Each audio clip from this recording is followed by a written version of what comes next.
ہم لوگ بھی ایگزسٹ کرتے ہیں, ہماری بھی ایگزسٹنس اس ملک پاکستان میں ہے. سیاست میں آنا میں یہ سمجھتی ہوں کہ ونریبل گروپس کے لیے بہت زیادہ ضروری ہے, کیونکہ جب ہم اپنے حقوق کی بات کرتے ہیں اور اپنے حقوق کو کلیم کرتے ہیں تو ہمیں تب تک نہیں ملتے جب تک ہم ان کے لیے جدوجہد نہیں کرتے رائٹ فورم کے اوپر. جب 2024 کے الیکشنز میں ایک خواجہ سرا شخصیت نایاب علی نے پارٹیسپیٹ کرنے کا فیصلہ کیا تو ٹی سی ایم پاکستان کے ان چند نیوز میڈیا آرگنائزیشنز میں شامل تھا جس نے انہیں اپنی آواز عوام تک پہنچانے کے لیے ایک پلیٹ فارم فراہم کیا. لیکن اگر مجموعی طور پر دیکھا جائے تو 2024 کے جنرل الیکشنز میں 1125 نیشنل اور پروونشل اسمبلیز کی سیٹس کے لیے 17,816 پولیٹیکل کینڈیڈیٹس نے کمپیٹ کیا, جس میں 16,930 مرد, 882 خواتین اور صرف 3 خواجہ سرا افراد شامل تھے. اب پاکستان کے انتخابی عمل کو ان خواجہ سرا پولیٹیکل کینڈیڈیٹس کے نظریے سے سمجھنے کے لیے UNDP نے ان کا انٹرویو کیا اور پھر اس انٹرویو پر مبنی ایک رپورٹ شائع کی, جس رپورٹ کا نام journey mapping of transgender political candidates ہے. اب اس رپورٹ کی ڈیٹیل سمجھنے کے لیے TCM نے UNDP کی ٹیم سے رابطہ کیا. 2024 کے الیکشن سے پہلے ہم نے ایک میپنگ کی UNDP نے, جس میں یہ آئیڈینٹیفائی کرنا چاہ رہے تھے ہم کہ کون سی جینڈر مائنورٹیز سے ایسے افراد ہیں جو الیکشن میں کینڈیڈیٹ کے طور پہ کھڑے ہو رہے ہیں, جس سے ہمیں یہ پتہ چلا کہ ٹوٹل 3 خواجہ سرا کمیونٹی سے جو لوگ ہیں وہ اس بار الیکشن میں حصہ لے رہے تھے. تو جس میں سے 2 KP کی پروونشل اسمبلی سے سائمہ شوکت اور صوبیہ خان, اور نایاب علی جو اسلام آباد میں نیشنل اسمبلی کی 2 نشستوں سے کھڑی ہوتی تھی. تو جب یہ ہم نے رپورٹ بنانی شروع کی تو ہم what we wanted to do was کہ ہم چاہ رہے تھے کہ ہم ان کی جرنی کو جو ہے وہ ریکارڈ کر پائیں, کیونکہ ہم خواتین پارلیمنٹیرینس کے ساتھ بہت زیادہ کام کرتے ہیں اور ہمیں اندازہ ہے کہ کس قسم کی مشکلات ان کو فیس کرنی پڑتی ہیں on a daily basis to be a part of the political system, election سے پہلے, الیکشن کے بعد, پارلیمنٹ کے اندر. تو یہ ایک بڑی اچھی اپرچونیٹی تھی کہ ہم وہ کہانیاں اور وہ جو ایکسپیرینسز ہیں ان کو UNDP کے پلیٹ فارم پہ لا کر اور لوگوں کے ساتھ شیئر کر پائیں. تو ہم نے پھر یہ ایکسٹینسو اور ان ڈیپتھ انٹرویوز کیے. سو جو 5 کیس اسٹڈیز اس رپورٹ میں موجود ہیں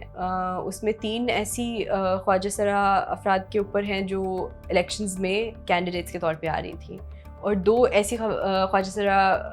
افراد کے اوپر ہے جو لوکل گورنمنٹ سندھ میں ریپرزینٹیٹیوز ہیں کرنٹلی. ان 5 کے اسٹڈیز میں جو ایک چیز مشترکہ تھی وہ ان کی اسٹرگل اور ان کی ریزیلینس تھی.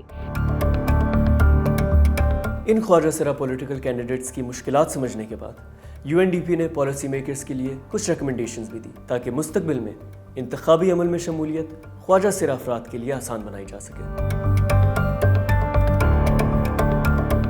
UNDP کے جو ہمارا سیلف پروجیکٹ ہے اس میں ہم نے بہت زیادہ کام کیا ہے خواجہ سرا کمیونٹی کے ساتھ. اس سے پہلے ہم نے ایک نیشنل اسٹریٹجک فریم ورک بنایا آن پروٹیکشن اینڈ پولیٹیکل انکلوژن. تو ہماری ایکسٹینسو جو ریسرچ ہے اور انٹریکشن ہے ود خواجہ سرا کمیونٹی, اس سے ہمیں اس بات کا احساس ہوا ہے کہ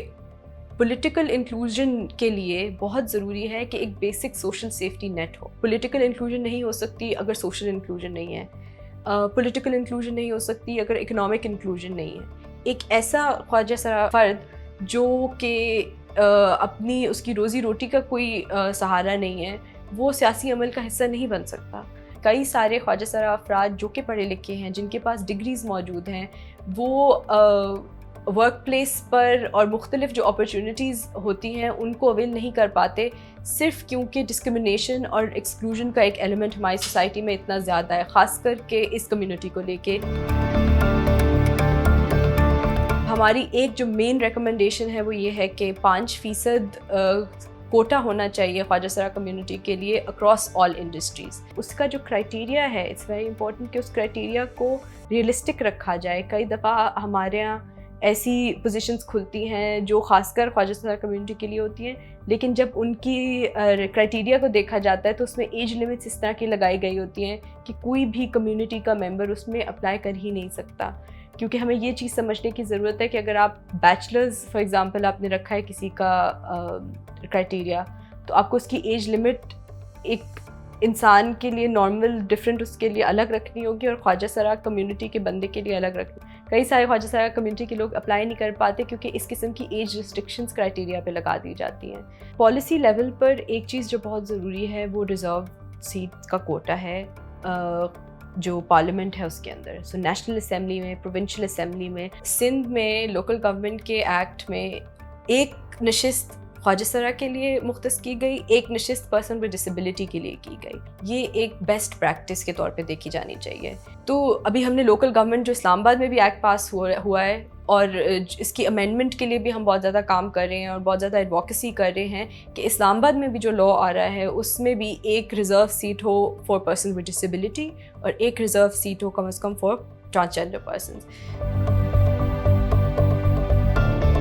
لا کے بڑے پازیٹیو امپیکٹس ہوتے ہیں اور یہ بہت چھوٹی چھوٹی چیزیں ہوتی ہیں جن کا اگر خیال رکھا جائے تو آپ ایک انکلوسیو معاشرے کی طرف بڑھ سکتے ہیں. اسی طرح کی چیز الیکشنز ایکٹ میں بھی ضروری ہے کہ آپ ریزرو سیٹ ہو خواجہ سرا کمیونٹی کے لیے نیشنل اسمبلی میں اور پروونشل اسمبلی میں. اس کے علاوہ اگر صرف سیاسی شمولیت کی بات کی جائے اور انتخابی عمل میں شمولیت کی بات کی جائے تو ہماری ایک ریکمنڈیشن جو آئی through the case studies that we conducted and the interviews that we did with the community members, اس میں ایک جو ریکمنڈیشن تھی وہ یہ تھی کہ جب الیکشن ڈے پہ پولنگ اسٹیشنز ہیں ان میں لائنز الگ ہونی چاہیے خواجہ سرا کمیونٹی کے لیے، کیونکہ اکثر ان کو ووٹ ڈالنے میں اس چیز میں ایشو فیس کرنا پڑتا ہے کہ وہ مردوں کے پولنگ اسٹیشن نہیں جا سکتے، وہ خواتین کے پولنگ اسٹیشن نہیں جا سکتے. تو کئی سارے خواجہ سرا افراد بہت ڈسکریجڈ فیل کرتے ہیں کہ پولنگ ڈے پہ وہ کس جگہ پہ جا کے ووٹ ڈالیں. یہاں پہ یہ ضرور میں مینشن کروں گی کہ یہ ایک شارٹ ٹرم چیز ہے لیکن لانگ ٹرم میں ان کو مین جو سوشل دھارا ہے اس کے اندر لانے کی بہت سخت ضرورت ہے. اس کے علاوہ جو ایک کی ایریا آف فوکس ہماری رپورٹ کی ریکمنڈیشنز کا تھا وہ سینسٹائزیشن اور اویئرنیس ہے. کسی قسم کی بھی پالیسی سسٹینبلی امپلیمنٹ نہیں ہو سکتی جب تک اس کی امپلیمنٹیشن کا ایک بیسک اسٹرکچر سوسائٹی میں موجود نہ ہو. تو جب ہم جینڈر مین اسٹریمنگ کی بات کرتے ہیں، جب تک ہمارے معاشرے میں اس قسم کی پریکٹسز کو انکریج کیا جائے گا جس میں آن لائن ہیٹ اسپیچ ہے یا خواجہ سرا کمیونٹی کو ایک طرح سے دیکھا جاتا ہے، جینڈر ڈسکرمنیشن اتنی زیادہ ہے، تب تک آپ جتنی بھی لا اور جتنی بھی پالیسی بنا دیں افیکٹو انکلوژن کی، ان کا وہ امپیکٹ ہو ہی نہیں سکتا. یہ رپورٹ UNDP کے strengthening electoral and legislative processes SELP project کا حصہ ہے جو 2011 میں لانچ کیا گیا اس مقصد کے ساتھ کہ پاکستان کے انتخابی عمل کو جینڈر مائنورٹیز کے لیے انکلوزیو بنایا جا سکے. Strengthening electoral and legislative processes SELP UNDP Pakistan کا ایک پروجیکٹ ہے جس میں کافی سالوں سے ہم 3 بنیادی چیزیں کر رہے ہیں. پہلا یہ کہ ہم الیکشن کمیشن آف پاکستان کے ساتھ مل کر کام کرتے ہیں اس چیز کو یقینی بنانے کے لیے کہ جو انتخابی عمل ہے اس میں خواتین اور اقلیتوں کو کس طرح سے زیادہ شامل کیا جا سکے. ہمارا مین فوکس یہ ہے کہ جن کے پاس شناختی کارڈ نہیں ہے ان کو فیسیلیٹیٹ کیا جائے تاکہ وہ اپنا شناختی کارڈ بنوا سکیں، اپنے آپ کو ایز اے ووٹر رجسٹر کروا سکیں، کیونکہ شناختی کارڈ ووٹر بننے کے لیے ایک پہلی شرط ہے. اس میں سب سے بڑا مسئلہ جو آ رہا ہے وہ ہے کہ availability of accurate data. NADRA اور الیکشن کمیشن آف پاکستان کے اعداد و شمار کے مطابق خواجہ سرا کمیونٹی کی ٹوٹل تعداد تقریباً 3000 سے کچھ زیادہ ہے. البتہ حال ہی میں ہونے والی مردم شماری جو کہ پاکستان بیورو آف اسٹیٹسٹکس نے کی تھی اس کے مطابق خواجہ سرا کی کل تعداد تقریباً 20,000 سے زیادہ ہے. یہاں یہ بات بہت اہم ہے کہ یہ تمام اعداد و شمار بھی خواجہ سرا کی ٹوٹل جو کمیونٹی کی جو ٹوٹل تعداد ہے اس کا صحیح ریفلیکشن نہیں ہے، ان کا نمبر اس سے کہیں زیادہ ہے. جب تک ہمیں ان کا صحیح نمبر نہیں پتہ ہوگا تو ان کے لیے جو سروسز ہیں، ان کے لیے جو حقوق ہیں، جس کے لیے رجسٹریشن فار ایگزامپل ایک اہم اس کا جز ہے، وہ جب تک شناختی کارڈ نہیں بنا سکیں گے، ان کی کوئی شناخت نہیں ہوگی تو نہ وہ سوشل پروٹیکشن کی سروسز جو کہ اسٹیٹ مہیا کرتی ہے وہ اس کو ایکسیس کر سکتے ہیں، نہ وہ ووٹر کے طور پہ اپنے آپ کو رجسٹر کرا سکتے ہیں، اور نہ ہی وہ پراپرٹی اور دوسرے اپنے حقوق جو ہیں ان تک رسائی حاصل کر سکتے ہیں. اسے کہتے ہیں ایویڈنس بیسڈ ڈیسیجن میکنگ. دوسرا یہ کہ ہم پارلیمنٹ کی اسٹینڈنگ کمیٹی کے ساتھ کام کرتے ہیں، ان کو سپورٹ کرتے ہیں تاکہ قانون سازی کا عمل انتخابی عمل کے حوالے سے اس کو زیادہ انکلوسیو بنانے کے لیے پارلیمنٹ کی جو اسٹینڈنگ کمیٹیز ہیں، خاص طور پہ جو وومن پارلیمنٹری کاکسز ہیں قومی اسمبلی میں، پروونشل اسمبلیز میں، ان کے ساتھ مل کر کام کرتے ہیں. اس میں ان کی کیپیسٹی بلڈنگ ٹریننگز بھی شامل ہیں، کمیونٹی آؤٹ ریچ بھی شامل ہے، اور ہمارا اس میں فوکس یہی ہوتا ہے کہ خواتین، اقلیتیں، ریلیجیس ایتھنک مائنورٹیز، ان کی زیادہ سے زیادہ نمائندگی جو ہے اور شمولیت انتخابی اور سیاسی عمل میں اس کو کیسے یقینی بنایا جا سکے. تیسرا، ہم مختلف حکومتی اداروں کے ساتھ مل کر کام کرتے ہیں، اور اس میں خاص طور پہ ہمارا فوکس جو ہے وہ آن لائن مس انفارمیشن اور ڈس انفارمیشن کا مقابلہ کرنا ہے. کوئی بھی ملک جس میں انتخابی عمل تمام مائنورٹیز کے لیے انکلوسیو نہ ہو، وہاں پر گڈ گورننس اور افیکٹو پالیسی میکنگ دونوں ممکن نہیں ہے. لیکن UNDP کے لیے اس پروجیکٹ کی کیا اہمیت ہے؟ Equal access to political and electoral spaces is a fundamental right, enshrined in the Universal Declaration of Human Rights and the International Covenant on Civil and Political Rights. These rights are also embedded in Pakistan's constitution, but there are particular segments of the population that suffer historical and continued challenges of exclusion, driven by cultural norms, and are stigmatized into dark, obscure corners of society. The transgender community still faces this fate, which limits their ability to be fully included in social, economic, and political spaces. This new report puts a spotlight on these challenges while also showing how grassroots changemakers from the transgender community have, against the tide in many instances,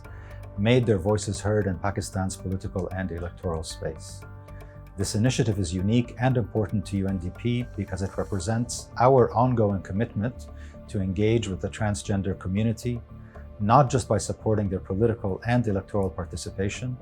but also by promoting their inclusion in all spaces limited by bias and intolerance. True political inclusion must be underpinned by socioeconomic inclusion. That's why this report also highlights the critical need for an effective social safety net for the transgender community through affirmative, coordinated action.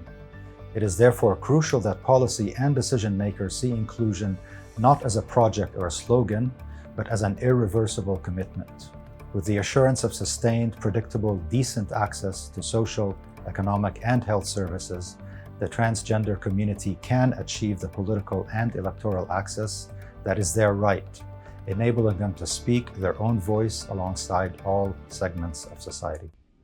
Thank you for watching the full video. آپ میں سے بہت سے ایسے لوگ ہیں جنہوں نے شاید ہمارا YouTube چینل سبسکرائب نہیں کیا. So if you want to support independent journalism and watch more meaningful content, please subscribe to our YouTube channel.